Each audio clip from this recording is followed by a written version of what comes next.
जुलाई को धनखड़ साहब ने अपना इस्तीफा दिया। आज 9 अगस्त हो गई और उनके बारे में हमें मालूम ही नहीं कि वो कहां हैं। अब लापता लेडीज का तो मुझे पता था, तो लापता उपराष्ट्रपति का ये तो पहली बार सुना। अभी हमारे उपराष्ट्रपति थे और जिस तरह से उन्होंने सरकार की रक्षा की जब से वो उपराष्ट्रपति बने, अब लगता है कि विपक्ष को उनकी सुरक्षा करनी पड़ेगी। कहां हैं धनखड़ साहब? मैंने खुद पहले दिन उनको फोन किया था, उनके पीएस ने उठाया फोन, कहा कि वो आराम कर रहे हैं। उसके बाद कोई फोन उठाता ही नहीं है। और मेरे कई राजनीति में राजनेता से मेरी बात हुई तो वो कहते हैं कि हम भी नहीं फोन मिला रहे। तो अब क्या करें? हेबियस कॉर्पस फाइल करें, क्या करें? और इस बात की जानकारी तो होम मिनिस्ट्री को होगी ना। तो अमित शाह जी को एक बयान देना चाहिए, पब्लिक बयान, कि कहां है, क्योंकि आपको मालूम है उनकी तबीयत भी ठीक नहीं थी। तो ऐसा तो नहीं कि कहीं वो इलाज करवा रहे हैं, कहां हैं। उनके कोई परिवार के लोगों ने भी नहीं कुछ कहा।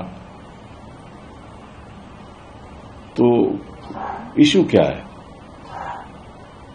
ऐसी बातें तो हमने दूसरे देशों में सुना था कि पता नहीं चला। अब हिंदुस्तान तो एक लोकतंत्र देश है ना, तो इसकी जानकारी जनता को मिलनी चाहिए। मेरे उनके साथ इतने अच्छे व्यक्तिगत संबंध थे। मेरे साथ हम भी वकील भी इकट्ठे थे, हमने कई केसेस भी आर्ग्यू किए। तो मुझे तो फिक्र है। अब ऐसे मामले में मैं कहीं जाना भी नहीं चाहता। वो एफआईआर लिखवा दूं, किसी को बोलूं, ये भी नहीं अच्छा लगता। और उनकी तरफ से भी कोई सूचना नहीं है, ये भी अजीब बात है कि उनके दोस्त हैं, उनके कई परिवार के लोग होंगे, दोस्त होंगे, कोई चर्चा ही नहीं है। तो मैं आग्रह करूंगा गृह मंत्री जी से कि आप इतना तो बता दीजिए, आपके पास तो इतने साधन हैं और बांग्लादेशी को आप ढूंढ के वापस भेजते हो। ये तो हमारे उपराष्ट्रपति जी हैं, इनका तो आपको मालूम होगा कि कहाँ है। तो प्लीज एक बयान दे दीजिए, और अगर ठीक ठाक है तो वो भी बता दीजिए।